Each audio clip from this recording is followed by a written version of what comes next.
നമസ്കാരം, news prime മലയാളത്തിലേക്ക് സ്വാഗതം. ഇന്ത്യൻ രാഷ്ട്രീയത്തിന്റെ പുതിയ നിർവചനങ്ങൾ തേടുകയാണ് പാർലമെന്റിൽ MP ആയിട്ടുള്ള രാഘവ് ചന്ദ. അദ്ദേഹം ആം ആദ്മി പാർട്ടിയുടെ പ്രതിനിധിയാണ്.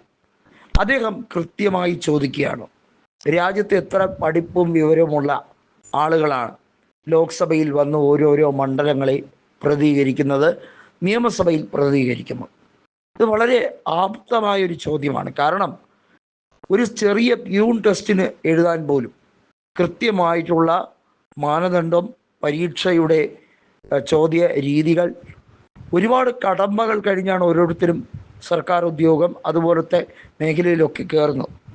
എന്നാൽ കേവലം ജനങ്ങളുടെ വോട്ട് മാത്രം മതി ജയിക്കാൻ, അതിനപ്പുറത്തേക്ക് ഒരു വിദ്യാഭ്യാസ യോഗ്യതയും വേണ്ട എന്നുള്ള രീതിയിൽ ലോക്സഭയിലും നിയമസഭയിലുമൊക്കെ ജനപ്രതിനിധികളെ തിരഞ്ഞെടുക്കുമ്പോൾ, പാർലമെന്റിൽ ജനപ്രതിനിധികളെ തിരഞ്ഞെടുക്കുന്ന പ്രക്രിയയിൽ മാറ്റമുണ്ടാവേണ്ടതാണ് എന്ന രാഘവ് ചന്ദയുടെ അഭിപ്രായം ഈ രാജ്യത്ത് വലിയ ഓളം സൃഷ്ടിക്കുകയാണ്. സോഷ്യൽ മീഡിയയിൽ വലിയ തരംഗമായി മാറുകയാണ്.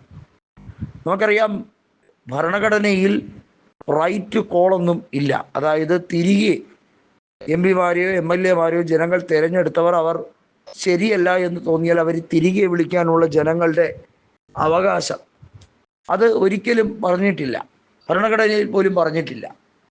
അത്തരത്തിലേക്ക് ജനങ്ങളെ കൃത്യമായി കുറച്ചുകൂടി ഈ മതേതരത്വം എന്ന് പറയുമ്പോൾ, ഈ പറയുന്ന ഡെമോക്രസി എന്ന് പറയുമ്പോൾ അതിനകത്ത് ഒളിഞ്ഞു കിടക്കുന്ന ചില ആപത്കരമായിട്ടുള്ള കാര്യങ്ങളുണ്ട്.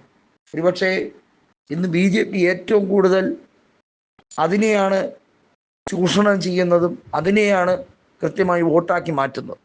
ഇന്ത്യ ഒരു സെക്യുലർ രാജ്യമായിട്ട് പോലും BJP കൃത്യമായ വർഗീയത പറഞ്ഞാണ് എല്ലാ തെരഞ്ഞെടുപ്പിലും അവിടെ വോട്ടിൽ ഡിവൈഡ് ആൻഡ് റൂൾ പോളിസി കൊണ്ടുവന്ന് ജയിച്ചു കൊണ്ടുപോകുന്നു.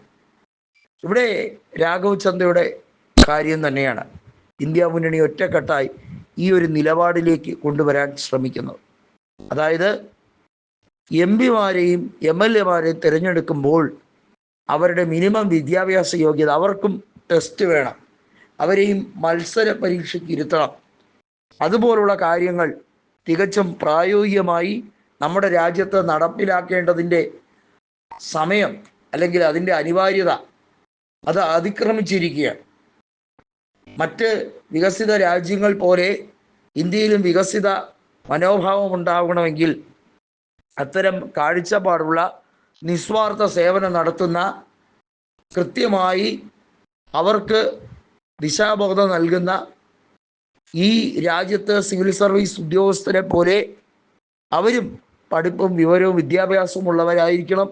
അവരും മത്സര പരീക്ഷയെ അതിജീവിച്ച് വരുന്നവരായിരിക്കണം. ഇതാണ് രാഘവ് ചന്ദ ചുരുക്ക വാക്കുകളിൽ വളരെ വ്യക്തമായി ഭംഗിയായി തന്നെ രാജ്യസഭയിലും ഈ രാജ്യത്തിൻ്റെ ഓരോ മുക്കിലും കോണിലും ഉള്ളവർക്ക് സന്ദേശമെന്ന രീതിയിൽ അദ്ദേഹം അറിയിച്ചിരിക്കുന്നത്.